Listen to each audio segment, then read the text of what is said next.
Blue ভাই, আমরা এখানে কেন বসে আছি? আমার খুব ভয় লাগছে, বাড়ি চলো না। আরে ফটিক, এত ভীতু কেন তুই? একটু পুরুষ হ, সাহস দেখা। ঠিক বলেছে বুলু ভাই। ফটিক, ভূত তো তাদেরই ধরে যারা ভয় পায়, আর আমরা তো সাহসী, তাই না? একদম। আমরা এখানে কোনো ভূত আছে কিনা সেটা দেখতে এসেছি। কোনো ভূত নেই, সব বাজে কথা। শোনো ভাই, আমি একটা গল্প জানি। ঠিক এই রকম এক ভাঙা বাড়িতে এক ভূত থাকতো। যে তার সামনে যেত তাকেই সে ড্যান্স করাতো। ড্যান্স করাতো?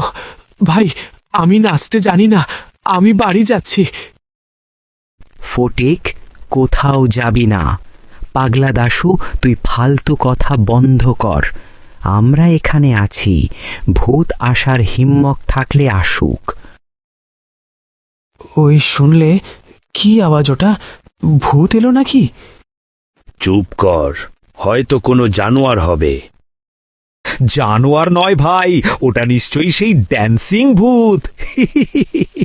এখন আমরা সবাই মিলে নাচবো। মরে গেলাম রে! ভূত, ভূত, বাড়ি চলো।